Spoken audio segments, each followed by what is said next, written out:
Itulah harga mati, harus melepaskan seluruh perkara-perkara selain Allah Subhanahu wa ta'ala. Manakala berada di makom musyahadah. Wa ammal arifuna la yarawna li anfusihim syai'an bal yusyahiduna annal fa'il huwallahu ta'ala. Berarti yang berperan Allah Subhanahu wa ta'ala. Nah, kalau sudah duduk di musyahadah makom makrifat itu, mereka ahli syuhud itu sudah tidak mengatakan itu dari makhluk apapun dan siapapun, tapi dari Allah Subhanahu wa ta'ala yang berperan satu-satunya. Loh, hati menerobos ke situ loh, Pak. Ini kalau tidak ada rahmat Allah, gak akan pernah bisa. Ngeten nggih? Nggih. Niku, apakah bisa dijak komunikasi Allah itu? Bisa. Apa komunikasinya?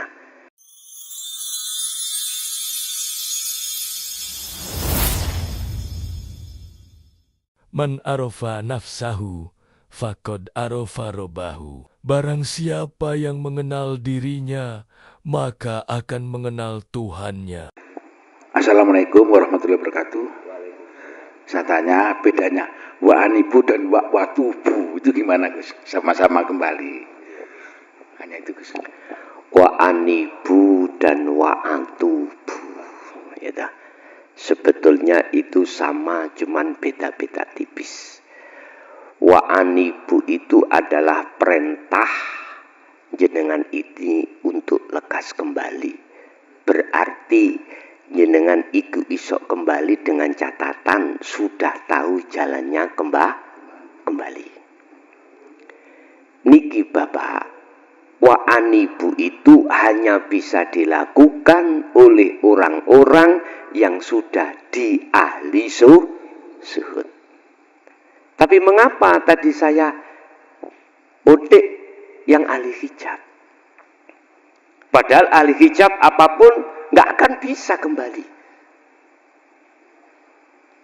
Laksana gajah utawa kebu masuk di bolongan jarum, nggak bisa. Lah inilah berlakunya hukum wa atubu, tobat dhisik.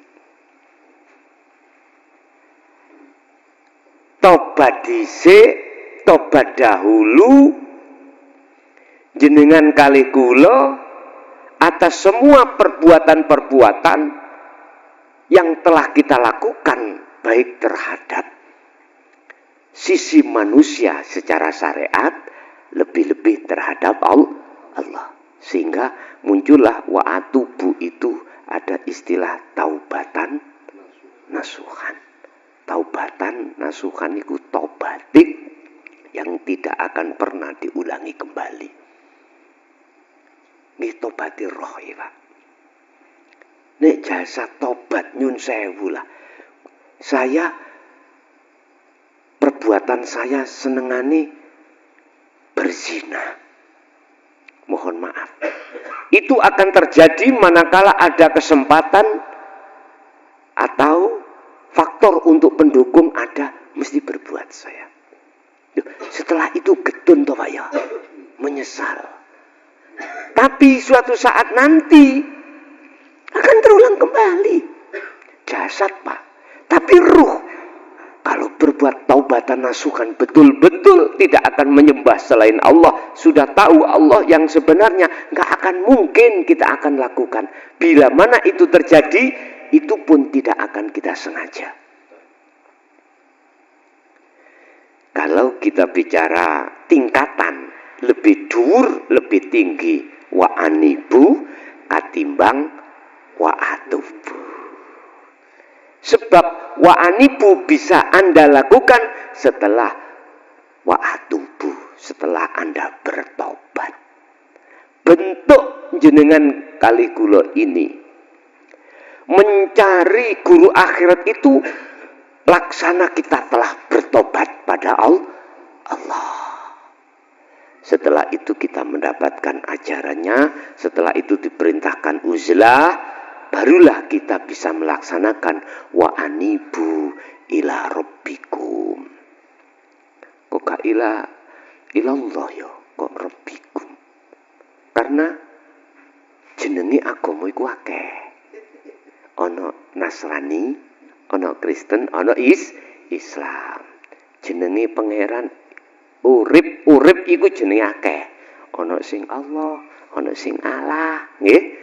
Ada yang Sang Yang Widi, ya, Sang Yang Dumadi dan lain sebagainya. Ila rabbikum. Wis sesuai dengan ajaranmu masing-masing, kembali ke Tuhanmu. Di situ, Pak. Jadi kalau wa'atubu itu proses kita itu bertobat, penyesalan, menerima ajaran dinul haq.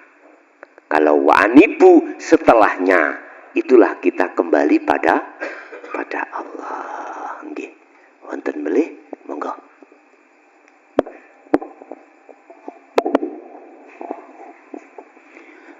Assalamualaikum warahmatullahi wabarakatuh. Waalaikumsalam. Saborana kaula katantaretan. Sepunten kula Gus. Kula paring asma Pak Burahman wong Sorjo. Pak Abdurrahman. Wonten sing kula badhe tangletaken dereng ditunungaken kalih Gus.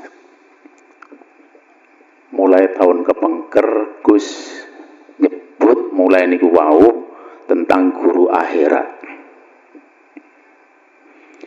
Kula badhe tanglet guru akhirat niku lek empun kepanggih napa saged dijak komunikasi Gus. Napa niku mengke betul-betul tanggung jawab tentang kula teng akhirat. Cita-cita kula kepengin teng swarga. Wonten malih sing kula kepengin malih, kepengin kumpul kalih Rasulullah teng mriku. Nggih namung niku sing kula badhe tangletaken Gus, dadi penjelasane. Matur nuwun. Assalamualaikum warahmatullahi wabarakatuh. Waalaikumsalam warahmatullahi wabarakatuh. Siapa sih guru akhirat itu? Kalau kita sudah ketemu, apakah bisa diajak komunikasi? Jawabannya gini, Pak. Guru ning dunya iki,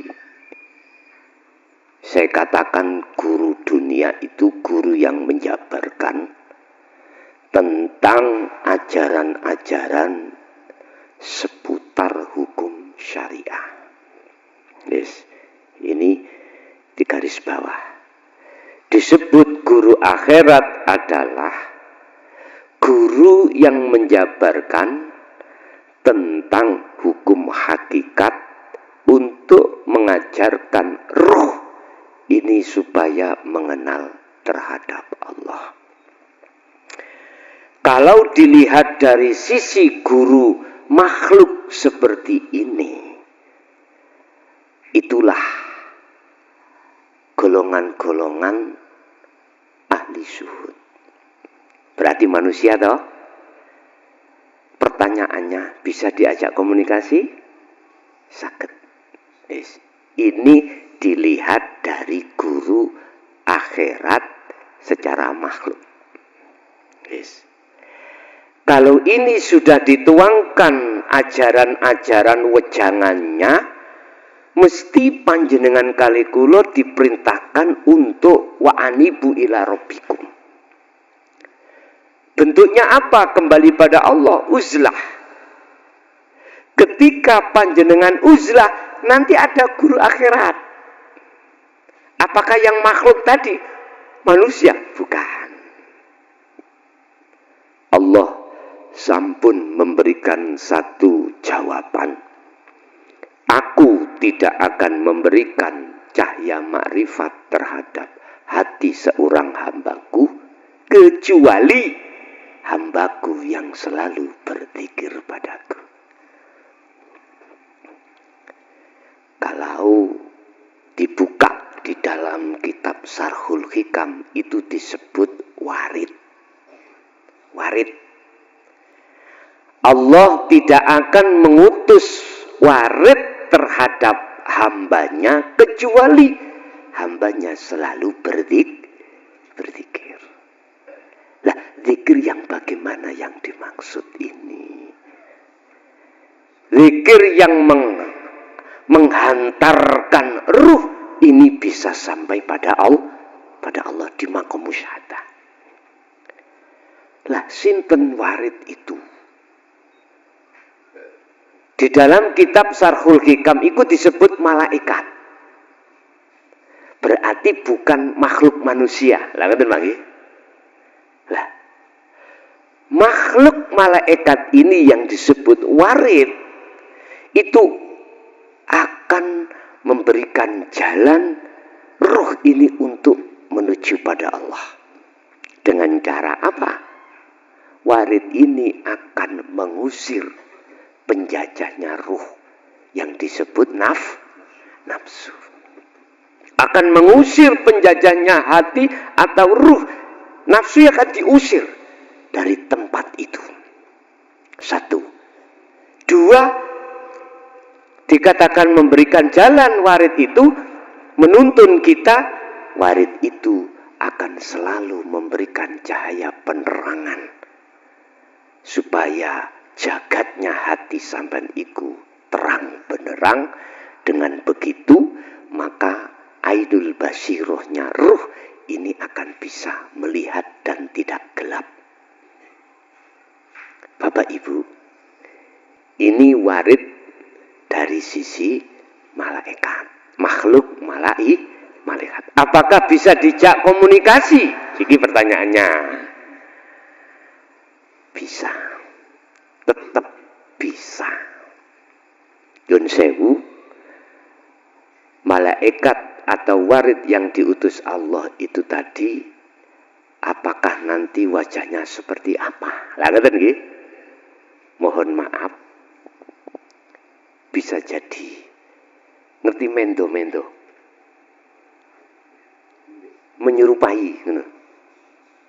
Nek cara membo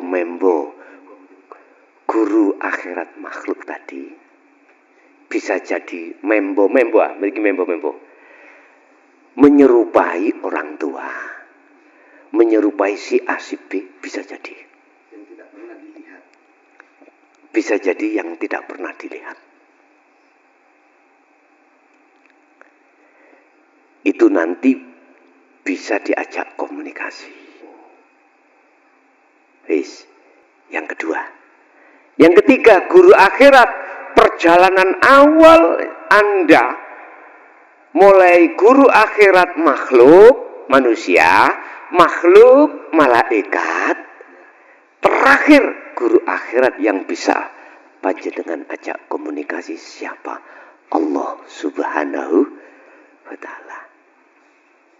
Ini detik Anda tatkala sudah di maqam musyahadah pasti mengatakan guru akhirat saya adalah Allah Subhanahu wa ta'ala. Berarti robitoh panjenengan kali kula terhadap mursyid atau guru akhirat makhluk manusia tadi lepas, sudah fana semuanya, malaikat fana. Akhiri Allah. Itulah harga mati, harus melepaskan seluruh perkara-perkara selain Allah Subhanahu wa ta'ala. Manakala berada di maqam musyahadah.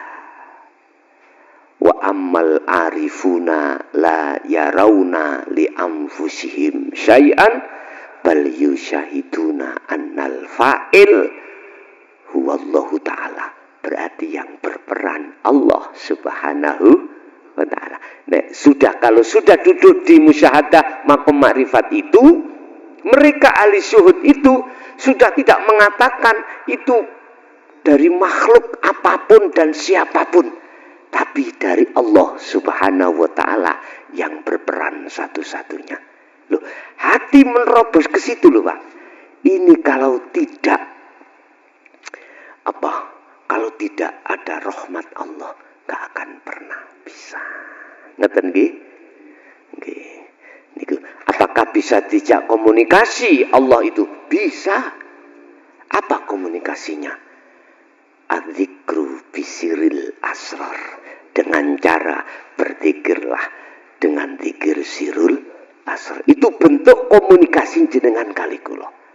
Allah nanti akan berbicara, bisa jadi lewat telinga, bisa jadi jenengan dengarkan lewat mata, lewat apapun.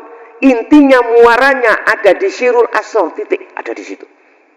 Sehingga ketika sampean itu tadi mendengarkan apa suara di situ, langsung hati ketemu Allah di situ. Nah, itu berarti tanda panjenengan iki berkomunikasi. Di dalam surah At-Toha, komunikasinya Nabi Musa terhadap Allah itu sampak semaput. Semaput itu geblak. Apa? Tidak ingat. Itu pengertiannya Anda sudah kefanaan semuanya. Dikatakan berkomunikasi langsung pada Allah berarti sudah kefanaan selain Allah. Di situ. Nggih, saged ditampi Pak nggih? Nggih, monggo. Wonten melih kula aturi.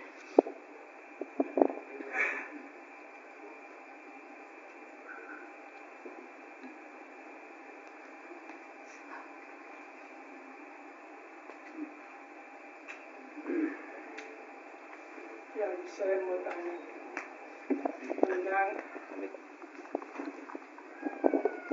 Assalamualaikum warahmatullahi wabarakatuh. Saya mau tanya tentang menyembah. Dikatakan mana abadal isma dul makna faqat kafara. Mana abadal makna dul isma faqat nafakai. Mana abadal makna wal isma bihaqil akhirati bahwa mu'minun ya Pak. Kan sering seperti kan ya. Yang ditanyakan saya bagaimana yang dikatakan menyembah pada lafal, pada nama. Dan bagaimana yang dikatakan menyembah pada makna tanpa lafal, tanpa nama. Dan bagaimana yang dinamakan menyembah pada nama dan makna yang seperti itu. Saya minta penjelasan.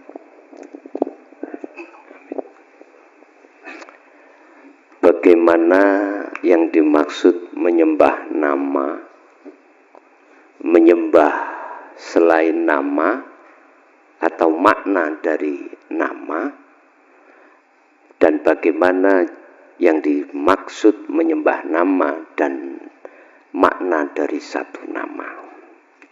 Gini Pak,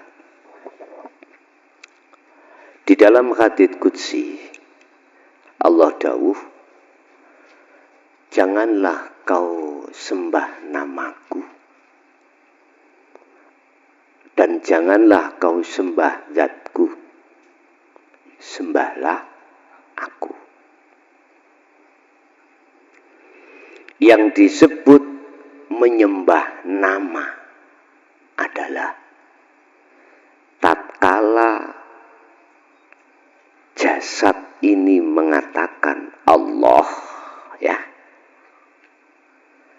tapi hati itu selain daripada hidup. Artinya hati atau ruh itu tidak tahu dan tidak kenal yang memiliki nama Allah yang sebenarnya. Akhirnya namanya yang memiliki nama ing mungguh di mata ahli hijab adalah disebut asyahwatu ad-dunyawiyatu. Ini disebut menyembah nama. Sekalipun posisi jasad itu melakukan sholat 5 waktu. Lesan saya mengatakan Allah, tapi hati saya tidak menghadap terhadap Allah yang sebenarnya. Dikatakan tidak menghadap Allah yang sebenarnya, hati saya menghadap Allahnya ahli hijab. Loh, ini kebiasaan dan karakter kita ahli hijab memang gitu, Pak. Makanya disebut menyembah nama. Udah. Ini disebut menyembah nama. Bahasa menyembah itu ngabukti. Ngawulo. Ngabukti itu tidak ada tendensi apapun. Berhubung saya belum kenal yang memiliki makna Allah, mohon maaf, pasti ada tendensi, Pak. Kami loh, Pak, ya, waktu belum mengenal tatanan hakikat makrifat, saya mau melakukan sholat itu karena ukuran, karena apa? Supaya dimasukkan surga, supaya dikasih pahala. Itu ukuran saya ketika melakukan itu, karena ada tendensi seperti itu. Bukan ingin dipuja orang loh, Pak. Padahal juga masih banyak saya melakukan sesuatu itu ingin diwahkan orang. Saya menjadi dai ngaji supaya banyak yang hormat, rek. Banyak pengikut-pengikut, rek. Nah, ini sudah terlepas. Padahal ini sudah terlepas, tapi di dalam hati masih ada tendensi hadiah Allah yang berupa surga atau pahala. Wahuma kilaini madmumun. Ini masih dipaidu Allah. Dipaidu itu dicaci Allah. Karena masih ada tendensi, berarti masih menyembah nama. Nah, yang dimaksud menyembah terhadap makna Allah atau yang memiliki nama Allah yang kami sebut sebagai sesuatu yang tidak bisa kau gambarkan, kau angan-angan, itu bagaimana? Yang bukan kami sebut sebagai zat, bukan ya? Bukan. Makna itu sendiri, itu bagaimana? Menyembah itu udah tidak ada tendensi apa-apa. Harus mengatakan semuanya itu peran daripada isim fa'il itu sendiri. Siapa? Ya sesuatu yang tidak bisa kita sebut. Manakala kita sebut, itulah hidup. Jadi sudah nggak ada tendensi. Kalau bahasa lebih keras lagi, mencocokkan ambek hadits Qudsi wau, janganlah kau sembah nama dan zatku, sembahlah aku. Maksudnya Anda duduk di tajalli, berarti aku Allah.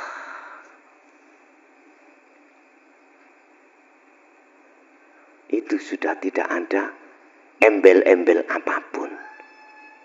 Prosesnya kan gini, Pak. Ketika panjenengan kaligulum faqadistamsaka bil urwatil wuthqa lam fisamalaha, memegang teguh tali Allah di titik sirul asrar. Sirul asrar itu menekankan hati supaya imannya kuat, hanya beliau Allah yang berperan. Berarti selain kita, selain Allah itu termasuk kita, itu tidak ada peran. Kosong plong. Itu prosesnya tak untuk menuju aku Allah kan di situ. Lah, disitulah Pak. Maka akan tercipta maksud daripada menyembah makna Allah.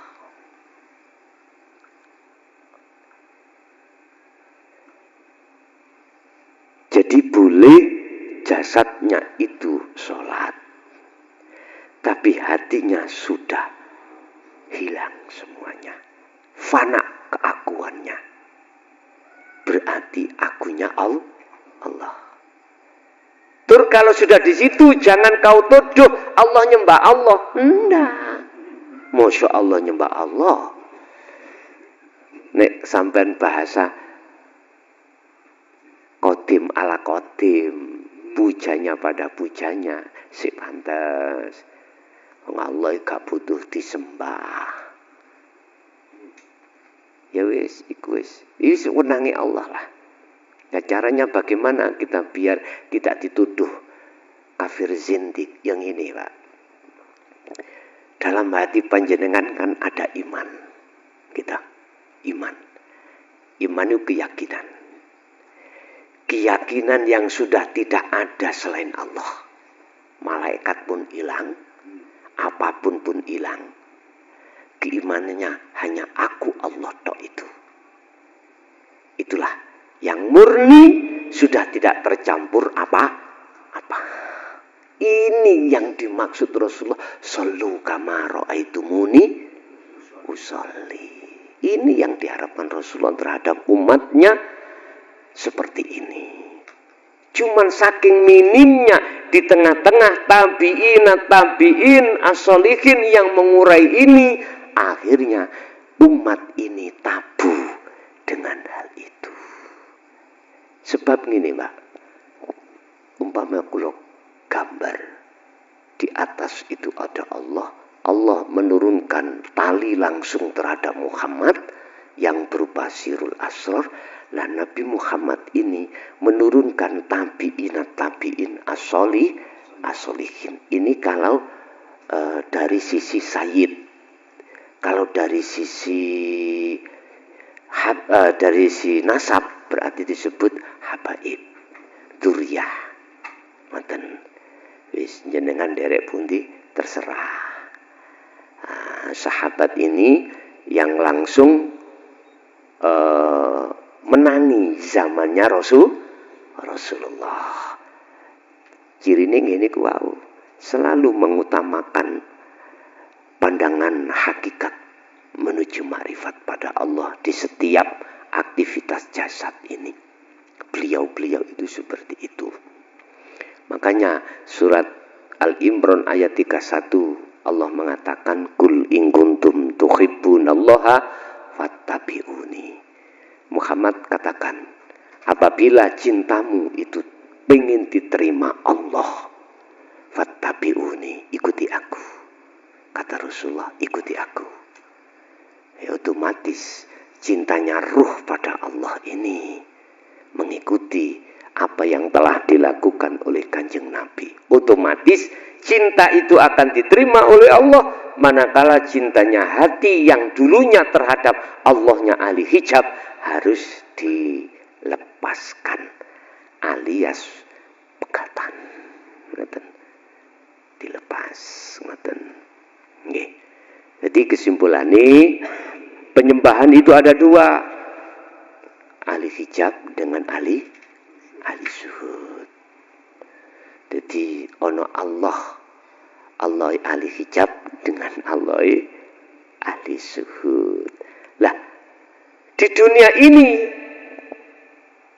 saling bener-beneran, Pak. Gitu. Jadi umpama ahli hijab sampai ahli zuhud ditemukan, gap. Aku yang nyembah Allah, aku beriman. Padahal banyak ayat yang mengatakan sebenarnya itu dia tidak beriman. Surat Al-Baqarah awal-awal ada. Sesungguhnya dia tidak beriman. Dia mengatakan amantu billah, tapi sebenarnya dia tidak beriman. Loh iki ngurai ayat ini kalau tidak paham tentang hakikat ma'rifat susah. Ngoten lho. Jadi kapan ketemuannya kebenarannya itu clear? Tatkala jenengan kali kula ini kalau sudah idza jaa ajaluhum. Kebenaran di situ akan dibuka Allah dan disitulah letak penyesalan. letak penyesalan. Ini nanti akan dibuka Allah kebenaran yang sebenar-benarnya di situ. Lah, ketika di dunia ini saling berargumentasi, aku sing bener jari ahli hijab, ahli syud, aku sing bener lah. Udahlah, ini nanti oyo-oyoan wis ben jari kata yang khawasul khawas, udahlah, jangan gegeran. Udah nanti kebenarannya di mata Allah. Akhirnya idza jaa ajaluhum baru dibuka.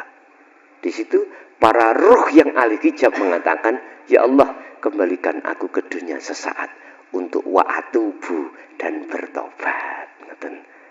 Tapi Allah sudah selesai. Kasep. Sudah terlambat. Dulu kau sudah saya kasih peringatan lewat utusan-utusan saya, tapi kamu tidak mau mendengarkan. Di situ sudah kasep. Nyun sewu. Detik-detik panjenengan sadar, disitulah ajal sebetulnya. Paham ya? Detik-detik hati Anda sadar akan hal ini, itulah ajal secara hakikat.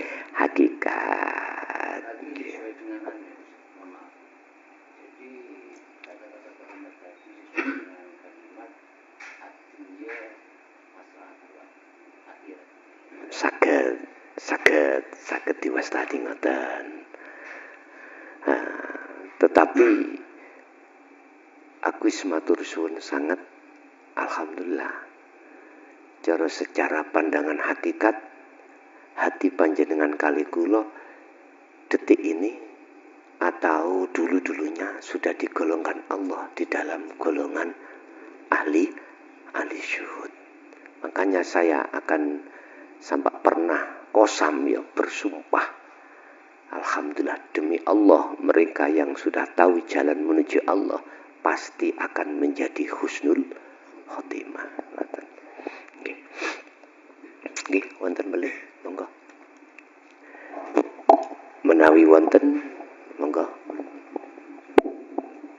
Bismillahirrahmanirrahim. Assalamualaikum warahmatullahi taala wabarakatuh. Mau tanya Gus, sedikit Gus.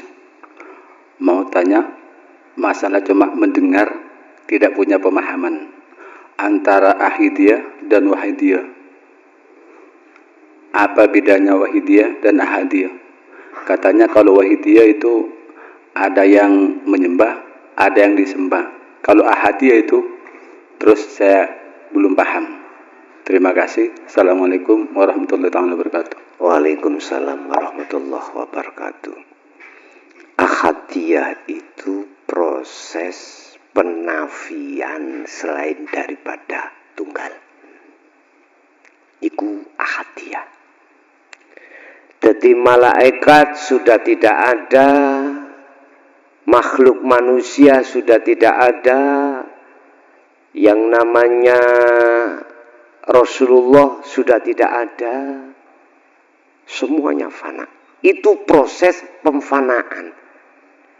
Bahasa tauhid itu proses tahali dalam rangka nuju tajali. Ahadiyah itu proses penafian seluruh selain Allah untuk menuju ke ahad.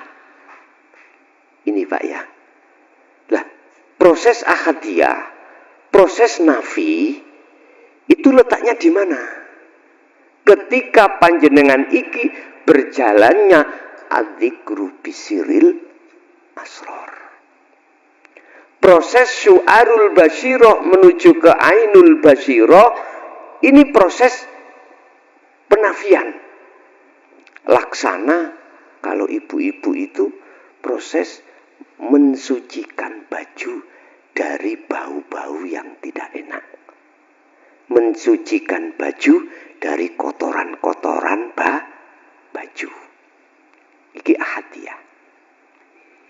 Kalau bahasa Quran asma Allah sing 99 nggih, mulai Ar-Rahman, Ar-Rahim sampai As-Sabur, iku dicecep dadi siji jadi nama Allah. Nah, iki proses Pencecepan, apa cecepan ya? Paham pencecepan nggih? Penyerapan dilebokke nang jeneng Allah. Ar-Rahman juru ada di dalam Allah. Jadi tulisan Ar-Rahman sudah tidak ada. Tulisan Ar-Rahim sudah tidak ada. Atau tulisan Ahad jenenge Allah. Jadi nggak ada selain tulisan Allah kecuali Allah. Rokok, loh ini ada rokok. Jadi proses untuk menuju rokok di sini kan ada baku, tembakau, apalagi kertas, cengkeh. Lah, hilangnya nama-nama itu proses namanya ahadiyah. Ini proses perjalanan tahalli. Syu'arul basyirah ngencepno rasa ning ati yen bahasa Jawa lah Anda. Memancapkan, menguatkan hati untuk mengimani bahwasanya selain daripada Allah itu tidak ada. Itu bagaimana? Itu yang dinamakan syu'arul basyirah, proses tahalli. Menghilangkan rasa keakuan makhluk, menghilangkan keimanan selain daripada Allah. Itu disebut tahalli atau proses ahadiyah. Ahadiyah dalam rangka menuju ahad. Tahalli dalam rangka menuju tajalli. Pensucian, proses pensucian dalam rangka menuju kesucian. Niku kalau ahadiyah. Berarti jenengan kali kula sering-sering menjalankan, menguatkan iman di zikir sirul asror, itulah proses ahadiyah supaya sampai ke ahad. Ngaten Pak nggih. Dikatakan ke ahad jenengan iki proses proses ainul basyirah wa hakul basyirah sampai fana'u dzikri selesai nikulah ahad. Ngaten. Nggih, saged ditampi Pak nggih? Injih. Ada lagi.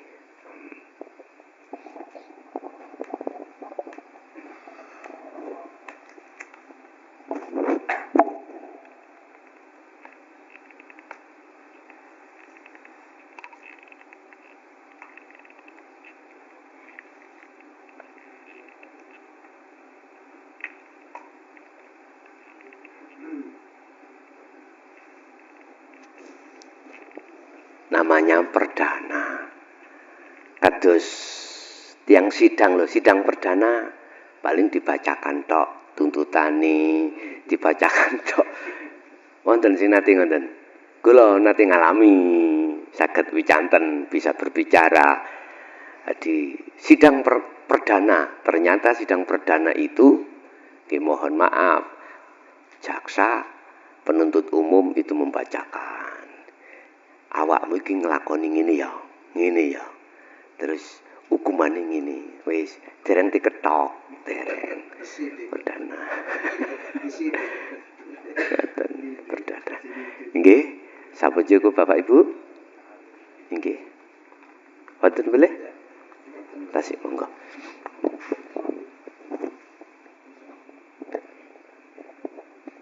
Assalamualaikum warahmatullahi wabarakatuh. Sebelumnya mohon maaf kepada semuanya. Yang saya tanyakan singkat saja, ada dua kalimat dawuh Allah, inna lillahi wa inna ilaihi raji'un. Ini mohon penjelasannya secara rinci Gus. Terima kasih. Wassalamualaikum warahmatullahi wabarakatuh.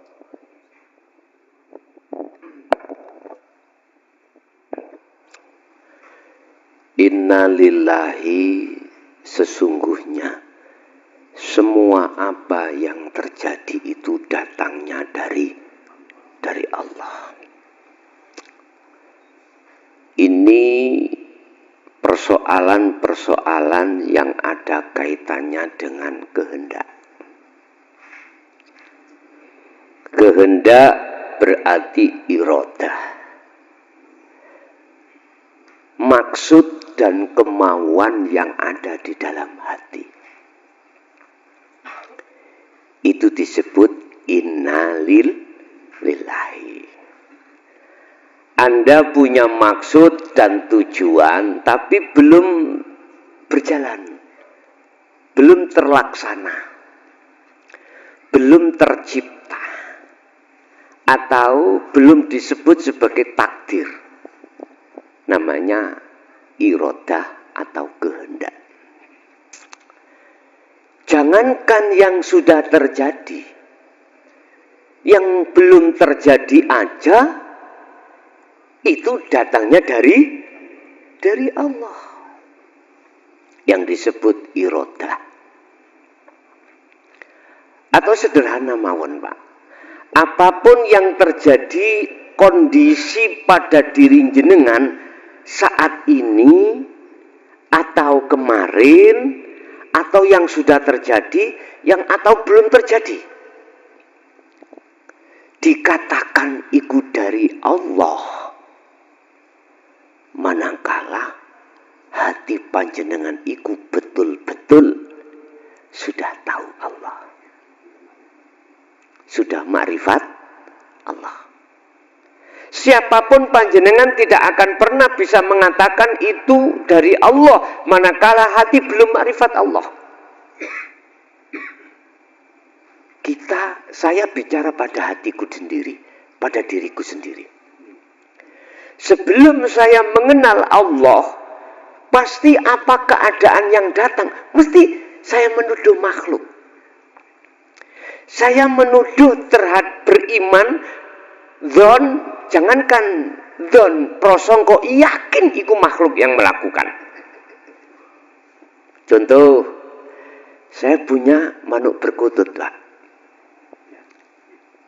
Saya punya manuk perkutut, saya tahu ada pencuri yang ngambil di situ. Nggak mungkin. Apa yang kuimani lewat tulisan bahwasanya innalillahi kabeh sangka Allah dengan praktek di hati, nggak mungkin. Sama nggak mungkin. Jelas hatiku tidak hanya dzon atau menyangka, menuduh, bahkan yakin yang menyolong, yang mencuri adalah makhluk. Loh, kamu taunya dari mana? Kalau si ayam punya, aku tahu sendiri dia. Loh, menuduh makhluk loh. Nah. Berarti innalillahi seperti ini gak anggu, gak berlaku. Lah ngoten nggih? Menyembah nama itu. Ini yang disebut menyembah nama memang. Loh, ini kan golongan kita ketika saat ada di ahli hijab tuh, Pak. Itu pasti, Pak. Dan itu proses zona kotor sampai kali kula sebagai pendosa pada Allah. Kita nggak usah ngomong orang lain, ngomong diri kita seperti itu. Ayo, mengapa sejarah Nabi Adam kok sampai makan buah kulti? Itu tadi sama dengan itu. Karena iman yang ada di Nabi Adam, pesennya Allah sudah wanti-wanti memesan wala taqrabah hadhihi syajarah. Iku Allah langsung wanti-wanti, Pak. Bahasa Indonesia mewanti-wanti, menasehati, mewarning. Itu Nabi. Ya. Masih kejungkel aja. Kita sebagai anak putunya sama. Lebih parah. Nah, niku memang proses sejarah seperti itu harus kita alami. Berarti ketika saat kita melihat orang yang masih di posisi ahli hijab, wajar, Pak. Wajar. Dulu kita juga seperti itu. Makanya Allah dawuh, wa anibu, yang cepat-cepat mana. Kul ya ibadiyalladzina asrafu ala anfusihim. Makanya diilingno nang surat Az-Zumar. Az-Zumar niki ayat 53 54 niki supaya sadar kita yang ada ahli hijab. Nah, innalillahi akan berlaku dalam kehidupan panjenengan manakala hati ini sudah makrifat pada Allah. Baru Pak bisa mengatakan wa inna ilaihi rajiun, kembalinya pada Allah. Artinya kedua-dua kalimat tersebut Anda akan tercapai manakala duduk di tajalli. Lah, cuman bagaimana caranya hati untuk bisa duduk di tajalli itu yang paling penting di sini. Makanya pentingnya ngaji koyok ngeten seperti ini untuk proses seperti itu, Pak. Jadi saya sendiri tidak akan pernah mengeluh tatkala Allah menyuruh untuk mengkaji dimanapun dan apapun kondisinya. Gitu. Kula nggih nderek kersa mawon ngaten. Tapi tetap saya orientasi saya kejoan ambek perintah Allah piye ngaten nggih.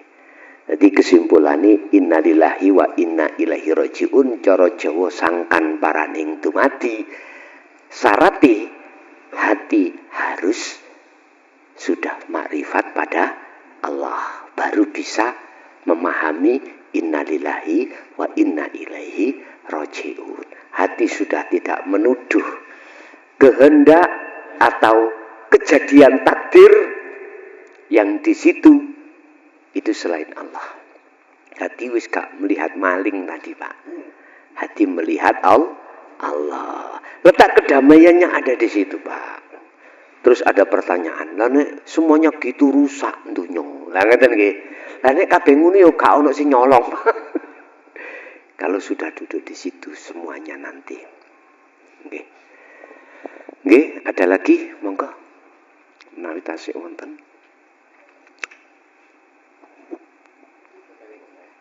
Ada. Monggo.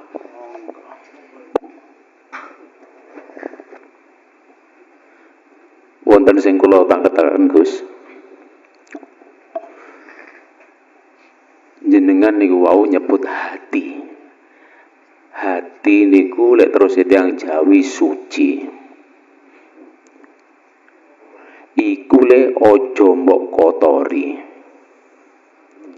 Lek dikotori apa iso ditampa ning kono karo Allah. Lek seisine awakmu ku iri dengki sok nyalahne liyan, Allah gak bakal nrimo masalah sing ditekek iku barang bener, suci, bersih, kok dikotori, napa niku saged kembali teng Allah, Gus. Matur nuwun, Gus.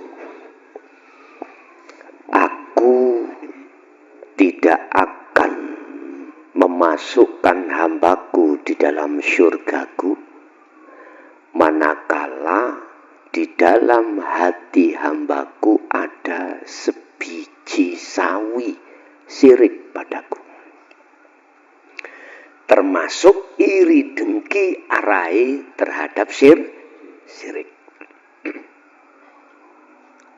Yun sewu, ibu-ibu iki umpama jenengan ana liyan ngoten kira-kira gak ngamuk ah.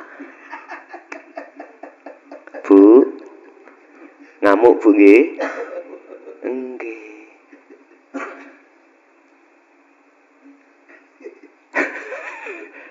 Berarti Gusti Allah pecemburu, nggih ya? Pecemburu. Leres, Pak. Dadi dawuh Mbah Buyut jenengan kalih kula niku ati nisbat perkara sing suci. Tatkala itu dikotori, maka tidak akan pernah bisa sampai pada Allah. Mengapa wujude anar neraka iku untuk menghukum, ya menebus, mensucikan, iri-iri mau, Pak. muncul anar neraka itu berapa tahun? Ya urusannya Allah dewi-dewi. Jadi leres betul, tidak akan pernah diterima dan sampai pada Allah. Tatkala di dalam hati ini masih ada selain Allah. Nah, detik-detik hati sudah tidak ada selain Allah bagi ahli syuhud yang ada di musyahadatul fana niku tuwitik banget. Tuwitik. Tetapi tadi Allah dawuh nek si ana sak biji sawi syirik mongko tidak akan aku terima masuk di dalam surgaku. Lah bahasa syariat lang. Nah, saiki sebaliknya.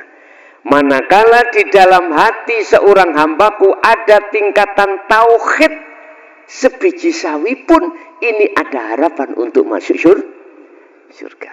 Otomatis dengan catatan wis disuceni maneh. Diseteliko cara Mbak Yai diseteliko.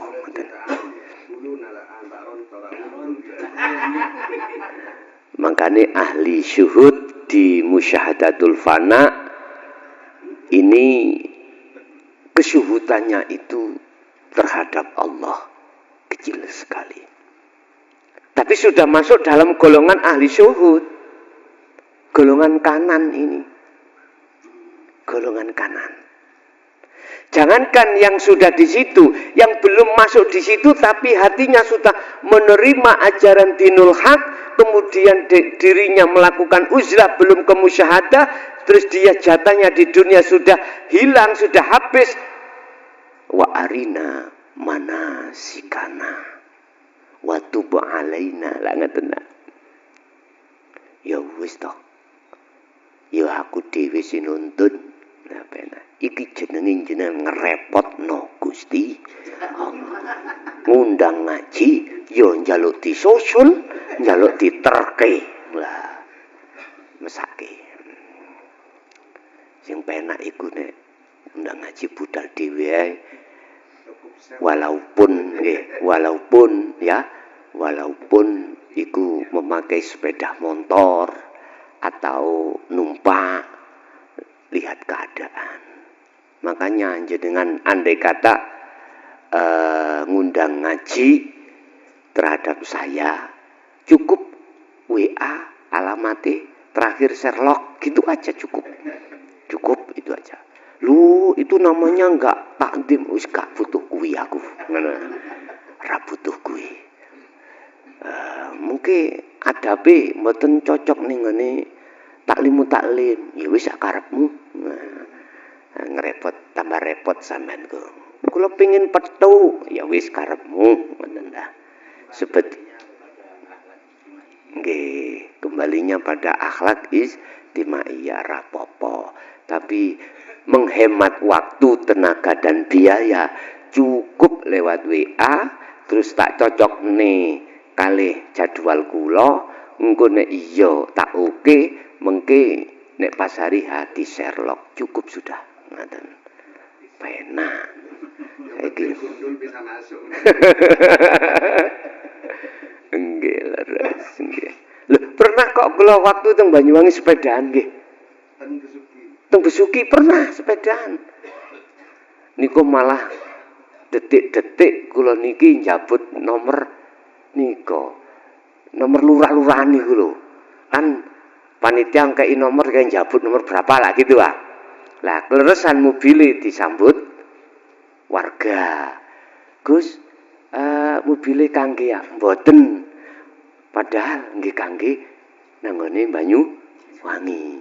Mboten. Wekdal niku ajenge di damel ngerteraken warga sakit niku. Pun sampean beto. Akhirnya untuk sepedaan Pak Nugini. Ternyata apa? Di situ hikmahnya, andai kata kula beto mobil kejebak wonten saderenge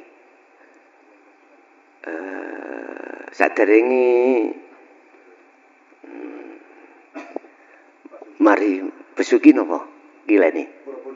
Probolinggo. Probolinggo ternyata deretan kawadan wonten 5 kilo macet. Mendano nggo mobil piye? Nek sepeda motor kan saged. Drunyur-drunyur lho, cepet akhirnya. Nggih. Begitu ya Allah oleh men-setting, ya. Indah banget. Nggih, cepet nggih kan, malah lebih cepet maneh sepeda motor. Estu. Berarti Rosi pun bisa ngaji. Nggih, Rosi pun bisa ngaji. Nggih. Semuanya itu cocok sampai keadaan Allah. Aku yakin Allah punya maksud tersendiri. Ngoten. Nggih. Nggih. Jadi napa pitakone Mang? Lali ya kula. Salah kotoran hati. Oh nggih. Nggih, leres Pak nggih. Dadi wejangane Mbah Boyo dulu ati memang suci. Suci itu belum terkotori. Letak terkotori niku wekdal jenengan kali kula niki disebut akil balik. Baru terkotori. Nah, selama itu mboten saged masuk surga. Nek mboten ngliwati beberapa proses dilebokne neraka dhisik sebelum jenengan kali kula niki dilebetaken surga. Sampai Rasulullah dawuh dalam satu hadis, kullu mauludin yuladu alal fitrah. Wa qala aidon, ada hadis yang mengatakan selama cah cilik iki durung balik kok ya mati, maka dijamin surga. Minangka wong tua sebagai celengan. Tapi bukan berarti mulai ngaji niki anak itu dipateni. Celengan rek, bukan. Jadi ya niku tadi, karena beliau masih ada di zona fitrah, ya, zona di mana hati belum terkontaminasi dengan kesenangan dunia. Nggih. Wonten melih, monggo. Asik wonten, monggo.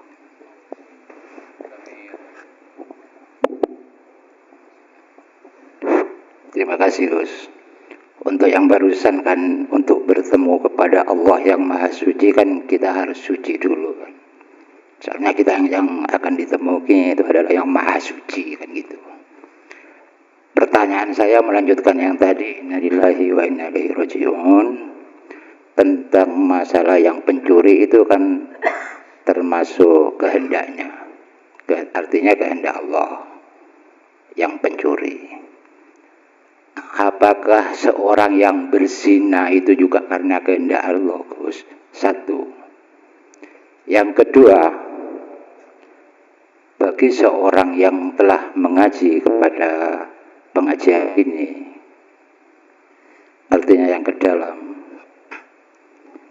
apabila dia seorang munafik, artinya apabila dia berjanji dia ingkar, terus apabila dia dipercaya dia khianat, kan termasuk golongan orang yang munafik, Gus. Apakah dia termasuk kudratullah juga, Gus? Kasarnya, apabila seseorang yang telah mengaji ke dalam seperti ini melakukan pencurian, perzinaan dirinya, apakah dia termasuk kudratullah juga, Gus? Terima kasih, Gus. Mohon penjelasannya. Sebelum kita membahas tentang kudratullah, itu ada beberapa syarat dikatakan kudratullah. Perlu kita ketahui di sisi syariat mempunyai satu kesimpulan, jikalau terjadinya perkara buruk, jelek, maksiat itu datangnya dari nafsunya sendiri. Bila mana perilaku baik itu datangnya dari Allah. Pun iki sampean kejoi dari sisi syariat, jangan disalahkan. Jangan disalahkan. Bila mana itu jelek datangnya dari nafsu dalam dirimu, atau katakanlah dari iblis, bila mana perkara bagus datangnya dari Allah. Sampean kunci. Di sini ada dua peran. peran nafsu dengan peran Allah.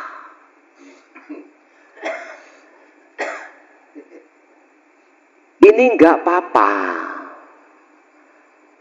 Kalau kita berbicara dari sudut pandang syariah, memang harus begini. Yang tujuannya untuk memilah antara al-haq dengan al-batil secara jasad. Oke. Sedikit munggah dengan pertanyaan, apakah kita yang sudah mengkaji perkara apa yang terjadi perzinaan itu apakah dari Allah? Apakah dari Allah yang sudah mengaji?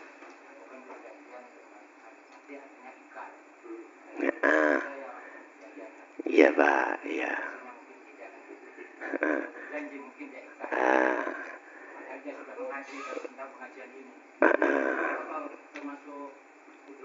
Iya betul. Gini pun, di situ menyinggung masalah munafik. Ya. Ciri-ciri tanda-tanda wong munafik: satu, janji tidak ditepati. Duweni amanah dia khianat. Dia selalu berbohong. Oke. Khianat miturut sudut pandang hakikat itu apa? Bohong menurut sudut pandang hakikat apa? Terus apa memang situ? Janji tidak, mengingkari janji dari sudut pandang hakikat itu bagaimana? Kalau dari sudut pandang syariat mudah Pak, karena itu perbuatan jasad, bisa dilihat. Janji apa? Oh, meneh semayan jam 7. Kemana? Ke pasar. Aku gak datang. Nah, tanda-tanda munafik. Diamanai, tolong ini uang kasihkan terhadap anak yatim. Berapa jumlahnya? 10 juta. Lah kok dikasahkan diberikan hanya 5 juta. Yang 5 kemana? Masuk saku. Nah, khianat. Oke. Kelihatan sebab ini perbuatan jasad. Bohong. Nah, ini juga perbuatan jasad. Sekarang dari sudut pandang hakikat itu masuk di dalam zona roh. Roh gak amanah alias khianat itu piye? Janji sama Allah. Kau nyembah aku dok? Iya. Nyatanya saya menyembah selain Allah. Berarti saya munafik. Selalu berbohong. Mohon maaf. Mohon maaf. Sekali lagi mohon maaf. Tidak ada mengurangi rasa hormat saya terhadap panjenengan sedaya. Saya telah membahas satu ayat yang tidak sesuai dengan maqasidul a'dham atau maqasul syahid. Maksud sebenarnya. Artinya, saya hanya menyampaikan dari sisi muhakamah, mutasabihatnya enggak. Berarti saya bohong. Mohon maaf. Saya loh, ini saya, bukan panjenengan atau umat, bukan. Ini saya. Saya.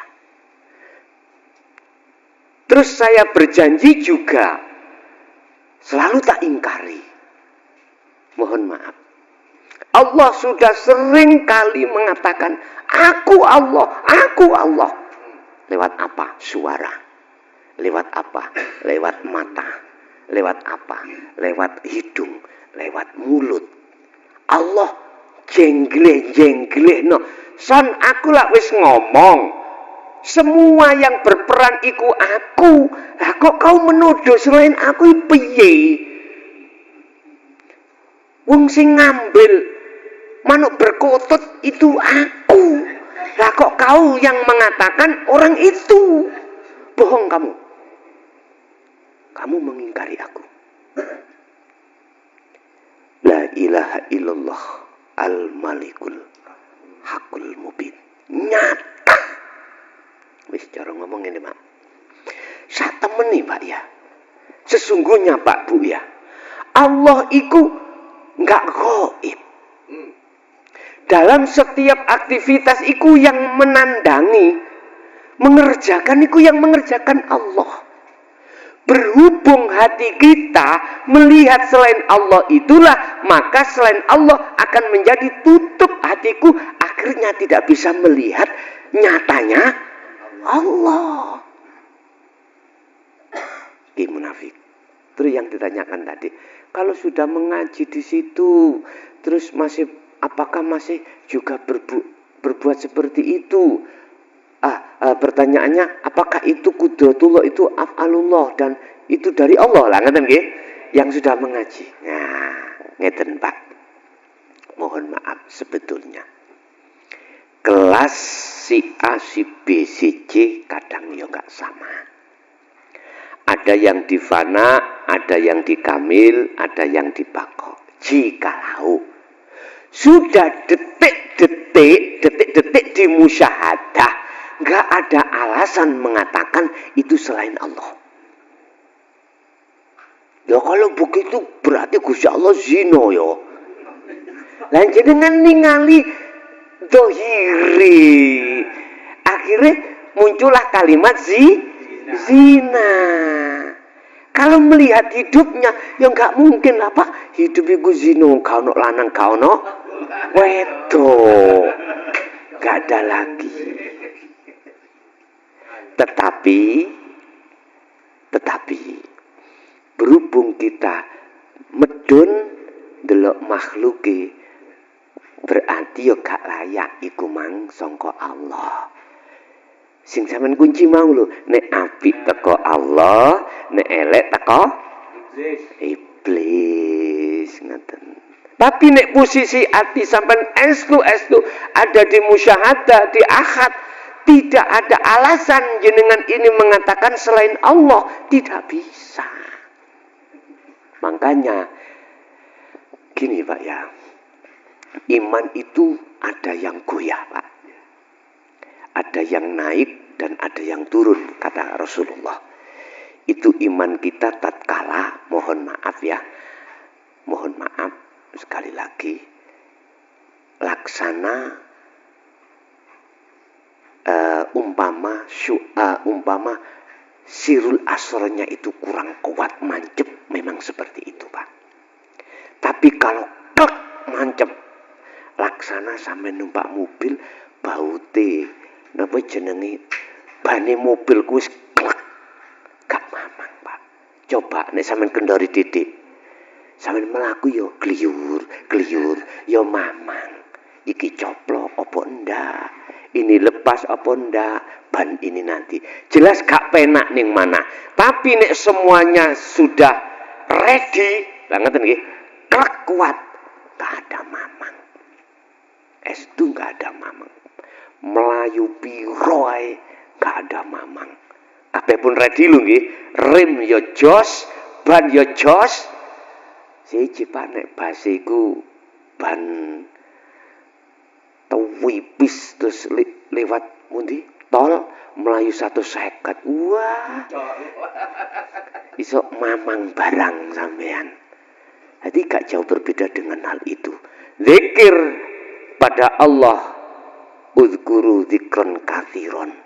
Berzikirlah kamu semuanya dengan sebanyak-banyak zikir. Nek iku wis kuat, ibaratnya sirul asror jenengan iki sudah klek. Aku yakin gak ada mamang. Intine walaupun jenengan iki sudah ada di pengajian hakikat makrifat, manakala detik-detik di musyahadah, gak ada alasan Anda itu mengatakan selain Allah. Tapi kalau turun, walaupun sudah ngaji, wis nglakoni kok ono nisori musyahadah. Balik maneh mang teori awal dikunci elek songkom apa songko iblis nek apik songko Gusti Allah. Tapi aku yakin suatu saat sampan akan ditarik maneh, klek maneh wis ilang wis iblis mboten enten. Nah, terus bagaimana kesalahan yang seperti itu tadi? Lah ngoten nggih. Wa yaghfir lakum dzunubakum wa kafir angkum sayyi'atikum. Hal yang tidak kau sengaja. Aku yakin jenengan nggak kepingin untuk melakukan seperti itu, nggak kepingin. Melalaikan tidak duduk di tajali, akhirnya ditakholi, nggak kepingin. Berhubung itu proses pengajaran Allah harus kejungkel koyok Nabi Adam. Yo tetap diampuni.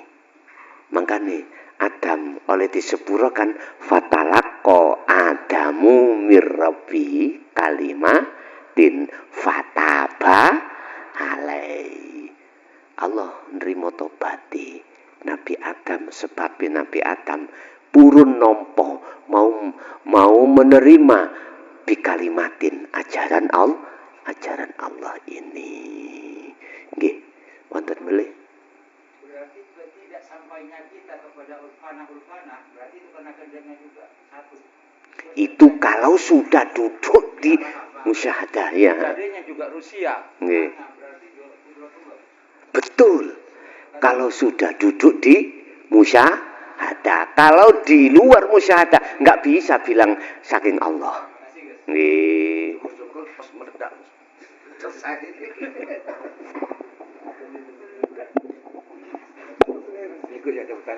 Sepunten Gus. Niku wau kula mirengaken sing usul membahas tentang ngaji ten mriki. Kula sak koncoan niki ngaji mirengaken wejangane Gus. Napa ngaji niki cukup saking kuping napa hati sing dijak ngaji. Lek sumami kempal mriki ta sipate mboten bener berarti hatinya belum ngaji. Lek menurut kula. Lek masalah salah kali bener niku wau.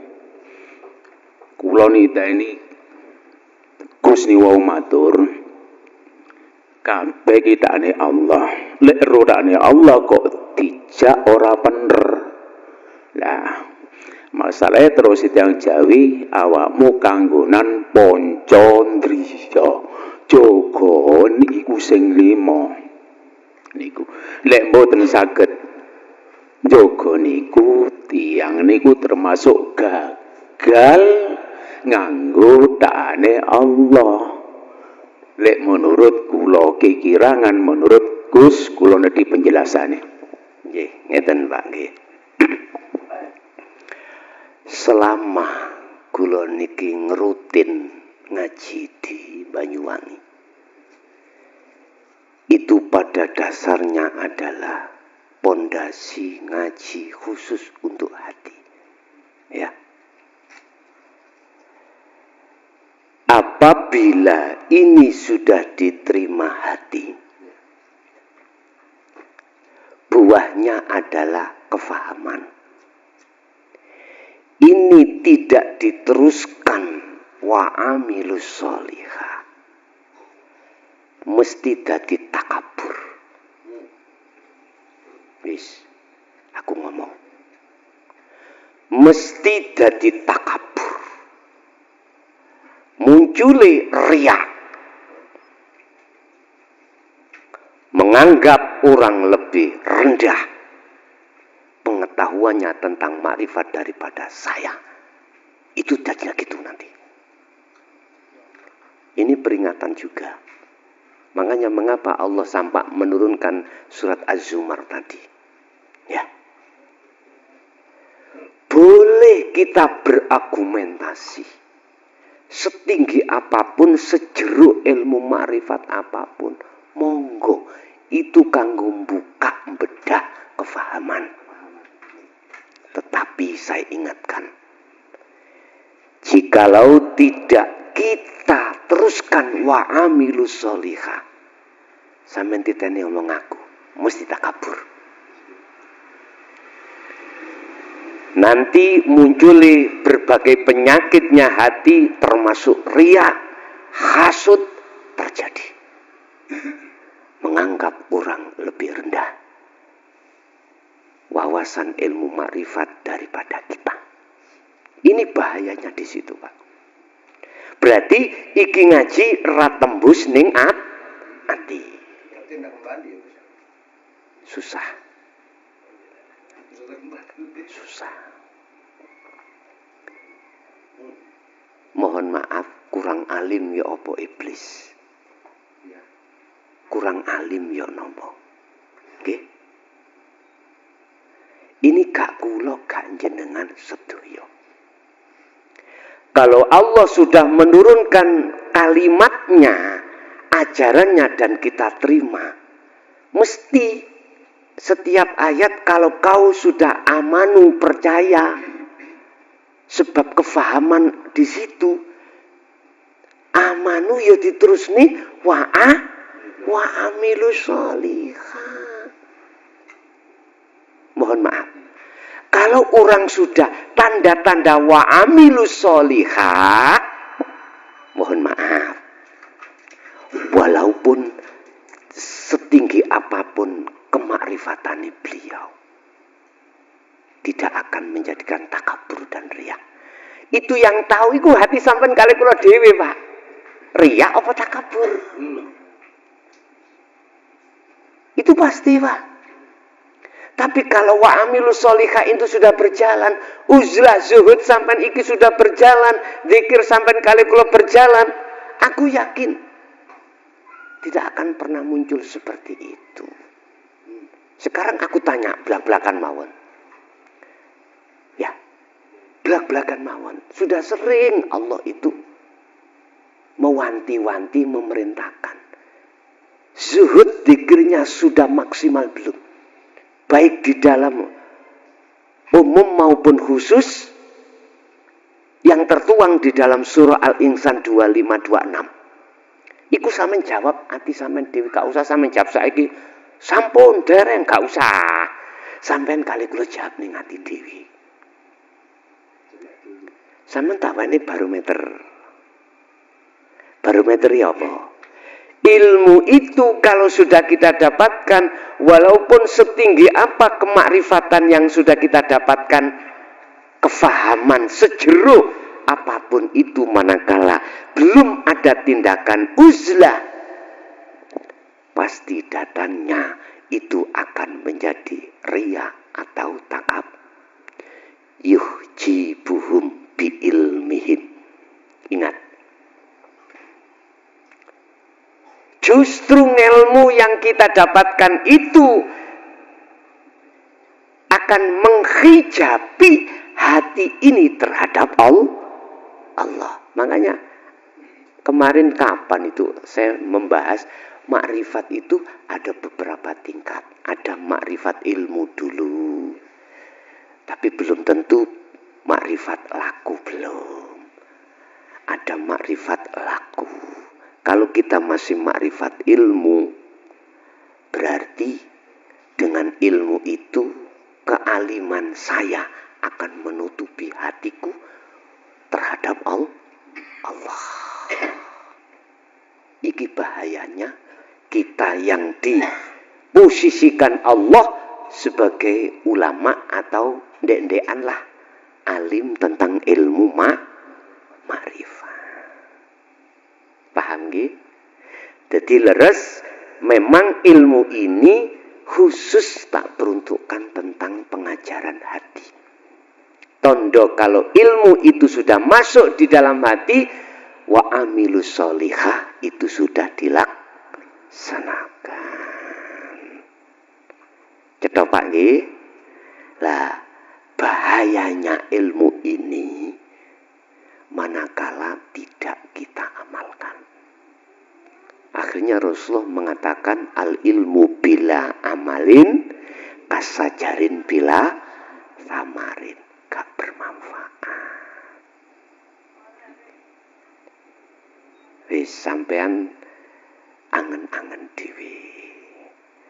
Jadi asline kula teng Banyuwangi niku ndamel regenerasi, Pak. Tidak harus yang meneruskan dari dzurriyyah saya, tidak harus. Untuk meneruskan ajaran Allah, enggak. Termasuk jenengan. Makanya kalau ngaji teng daerah manapun, itu aslinya kula niki regenerasi. Damel generasi. Sebab Allah akan mengutus utusannya pada satu kaum yang kaum itu memahami bahasanya. Berarti dari kaumnya sendiri. Aku yakin jenengan mengke suatu saat akan dicokolno Allah di daerah Wongsorejo atau Banyuwangi di antara panjenengan. Aku yakin itu. Aku yakin. Tidak harus dari dzurriyyah saya, enggak. Sakit berestafet. Jadi saya tidak memakai sistem napa jenis kerajaan, enggak, dinasti boten. Wis tak serahke Allah. Yang jelas saya ngaji kemana daerah sebetulnya itu adalah regenerasi. Jadi penak toh kula akhire mboten kloyongan nang dinti ana wis neruske. Lah ngoten lho Pak. Ngoten. Cuman memang prosesnya macam intinya ngeten Pak. Pertama, terus Pak, ajaran ini adalah khusus untuk hati. Tanda kalau itu sudah meresap di hati. Yang kedua, kalau itu sudah wa'amilus sholihah. Karakter sampean yang asalnya itu pendosa pada Allah akan berubah. Pasti akan berubah. Sing asale muring-muringan mboten. Karena ini ngelihat tandane, sing asale sering ghibah, sering menghasut, itu akan hilang dengan sendirinya. Riya takabur akan hilang dengan sendirinya. Ditinggali mon kok yo tambah nemen, berarti tidak wa'amilus sholihah. Ngoten. Cetha nggih? Nggih. Nggih, kula mek hablum minanasi ngeten Pak Ismandar uga. Jadi nek wayah uzlah ngoten mesti kula cakup. Waman tabi'ani. Sedaya umat wis mugi Gusti Allah. Walaupun kita itu masih liar, mugi ya nafsu iku ndang dijinakan Allah. Sebab pada dasarnya kita tidak akan pernah bisa menjinakkan nafsu. Yang menjinakkan hanyalah Allah. Cuman tugas kita mek wa amilus sholihah. Nggih. Nggih, Bapak. Nggih, wonten sambungan malih, monggo. Monggo. Ada keterangan gini bisa. Assalamualaikum warahmatullahi wabarakatuh. Ada keterangan begini, jalan menuju Allah termasuk dimensi di atas di luar akal. Kalau ada orang mengatakan saya bisa langsung jadi kepada Allah, tandanya orang itu tidak tahu akan utusan yang sebenarnya sekarang ini siapa ini. Memang berjalan menuju Allah itu mau nggak mau harus di atas dimensi. Harus lepas nih, harus lepas. Cuman kalau bahasa toriko jalan, ya dari sisi lain mengatakan gini, sholat itu ya toriko, itu ya jalan. Makan, minum, itu ya jalan. Karena apa? Karena di situ ada Allah. Nah, untuk bisa bertemu harus lepas dimensi akal. Artinya akal sampai plus nawa. Mboten saged. Nek akal sampai gowo terus mboten saged. Iling isarai Allah waktu perjalanan miqat Rasulullah, mengapa malaikat muqarrabin iku parkir sebelum di Sidratul Muntaha. malaikat Allah menciptakan dari akal. Nur akal. Ya, gak boleh. Niku duweni pengertian bahwasanya Anda akan bisa sampai pada Allah kalau sudah melewati dimensi akal. Akal itu diletakkan sudah. Catatan ini, Gus. Pendidikan utusan sekarang ini siapa ini? Kalau ada orang mengatakan saya bisa pada tentunya dia katakan utusan sekarang ini siapa gitu ini. Utusan sekarang ini siapa? Utusan yang bagaimana maksudnya? Yang sekarang ini maksudnya, Gus.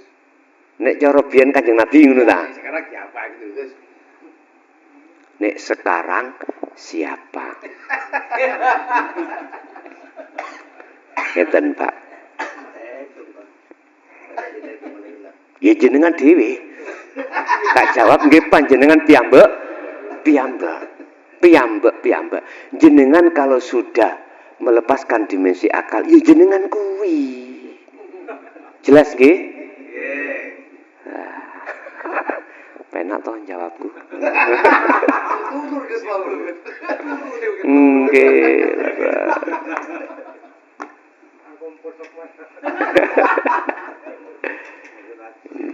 Tapi ini lagu teratur, Pak. Leres. Jadi sepanjang apa yang saya katakan iki kan ilmu toh Pak ya. Ilmu teori. Teori itu bisa dikomunikasikan, bisa dibicarakan dan lain sebagainya yang tujuannya untuk menuju satu kefahaman. Tapi nanti kalau sudah laku, lepas niki Pak. Ngoten nggih? Nggih. Nggih, wonten melih monggo. Ini hanya Nyambung sing niku wau Gus. Lek rumiyin Kanjeng Nabi Muhammad niku utusane Allah.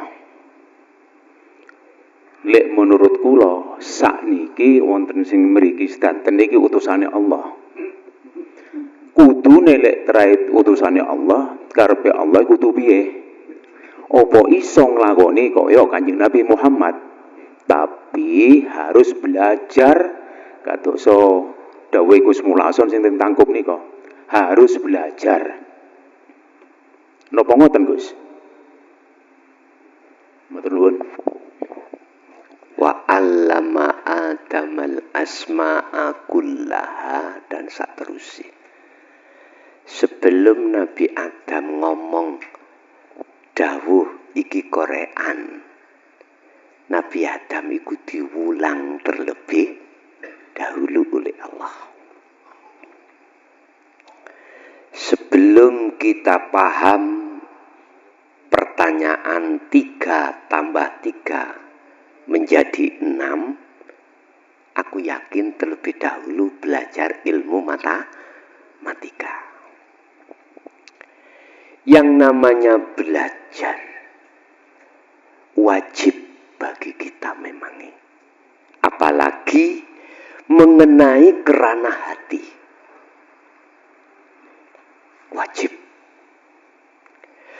Perkara yang mengajari iku langsung atau tidak langsung urusannya Allah.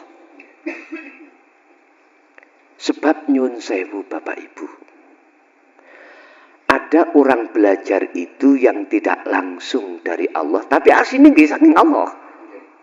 Dilewatkan guru akhirat makhluk manusia.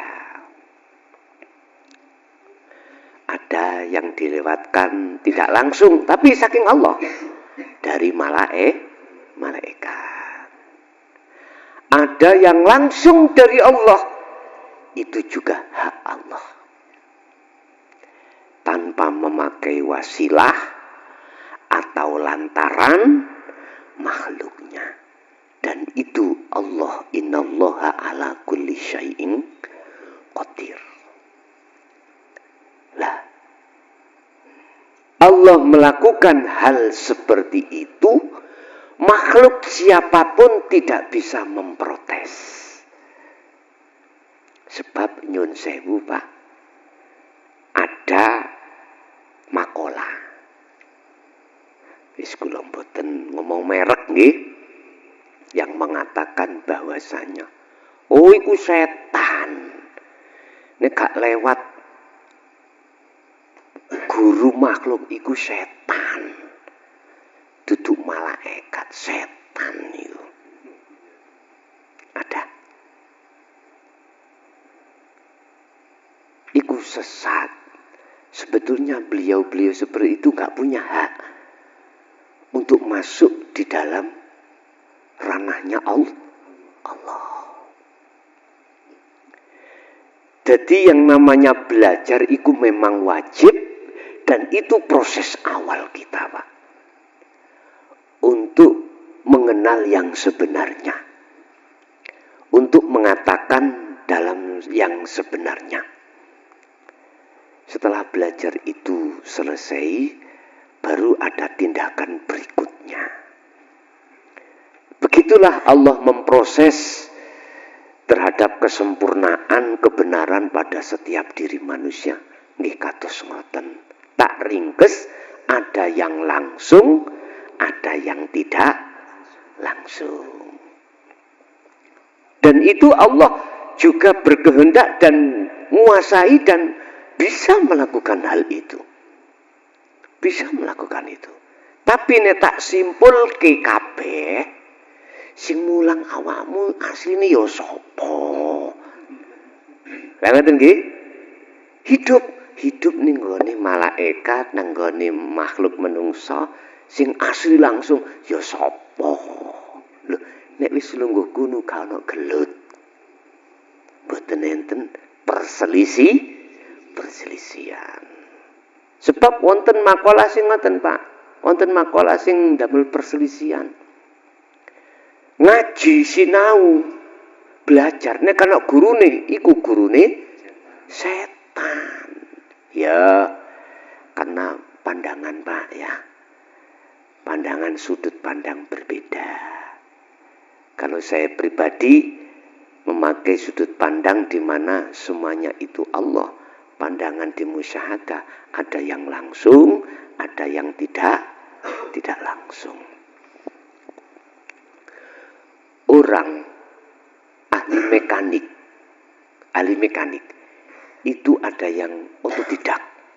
Nggih mboten? Ada yang otodidak, ada yang memang belajar ilmunya sendiri. Tapi jangan kau kira otodidak itu enggak belajar. Mboten. Belajar dheweke. Lah iku belajar langsung dituturno sampean, awakmu nek anu iki kudu ngene. Mesti ana gurune nang mriku. Gak kate enggak. Tidak terlepas lah Pak, kita itu dari belajar.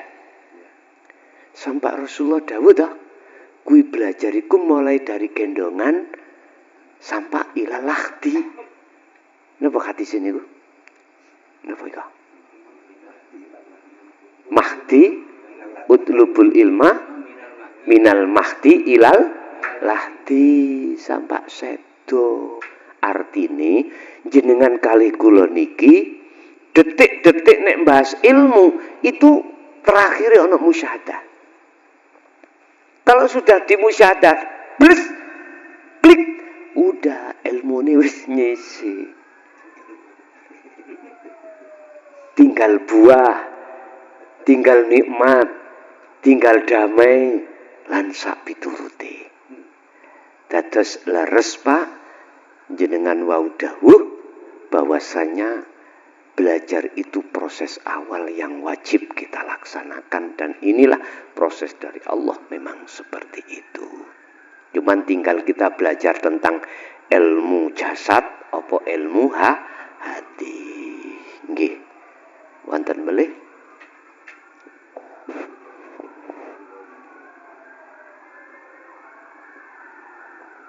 Saya tanya lagi, Gus.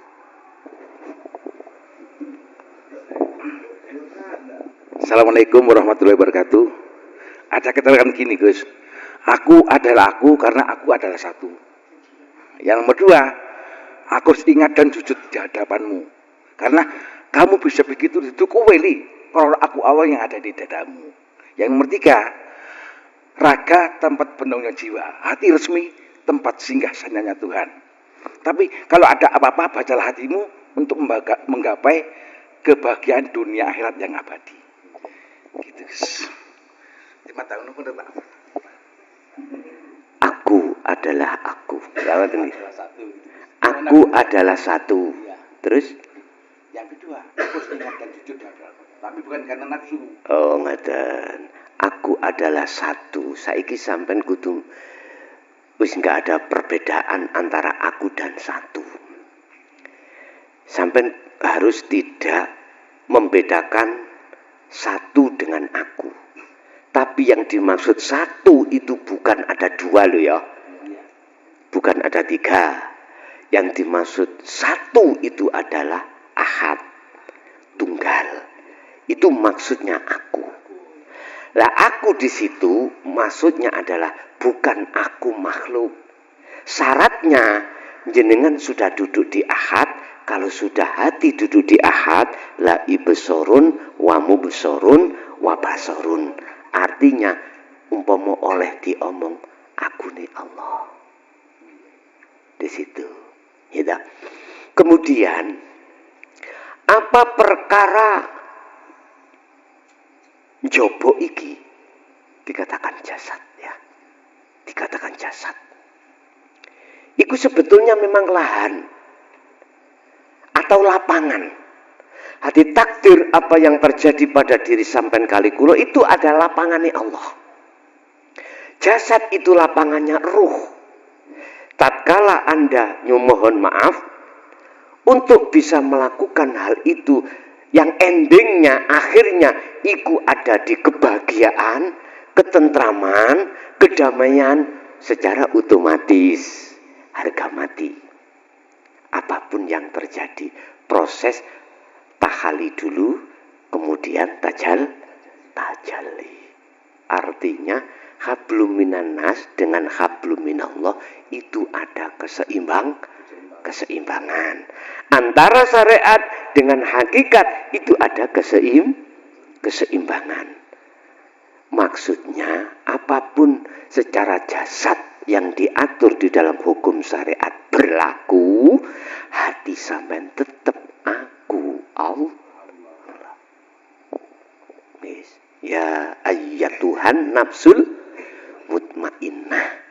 Oleh dikatakan damai jiwa itu, dikatakan bahagia jiwa itu karena dia bisa kembali pada Allah. Mengapa dia bisa kembali? Kembali maksudnya ke satu tadi dulu nggih, ke ahad tadi. Karena dia tahu jalannya menuju ke situ. Mengapa dia tahu jalannya? Karena dia tidak buta. Sampean kali kula roh iki sebetulnya sudah tahu tempat kembali. Sebab dulu jenengan ada di sana. Lah ngoten toh. Sekarang mengapa tidak bisa kembali? Karena gelap. Mengapa gelap? Itu tadi. Karena tidak ada cahaya. Ditutupi. Nah, sekarang bagaimana itu tidak gelap? Ya didatangkan cahaya. Lah cahayanya dari mana? Ya dari tahali nuju tajalli dzikir tadi, baru padam, kemudian sampai bisa sampai ke rumah. Sampai semuanya aku jasad ini pasti akan tahu rumahnya masing-masing loh nggih. Yakin tahu. Coba alam ini nanti kawan gelap, sepeda motornya mati lampu nih, sembarang listrik mati, gelap malam hari, bisa nyampe rumah? Telek. Nyampe Gus ke jurang. Nyampe ke jurang. Laksana seperti itu. Intinya bagaimana kita didatangkan satu wahana atau lapangan jasad ini menjadikan bahagia damai. Ya harus ada keseimbangan hukum jasad dengan hukum roh, hukum syariat dengan hukum hakikat. Jadi itu yang disebut ulama khawasul khawas. Nggih Mbah? Wonten meli Mbah? Nggih.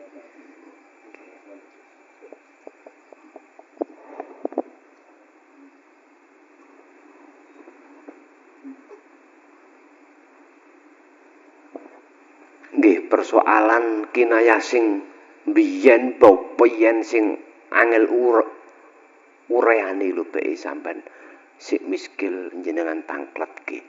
Biyen saderenge kepanggih ngaji dalam forum ini, biyen jenengan kan sampun wonten dasaran toh.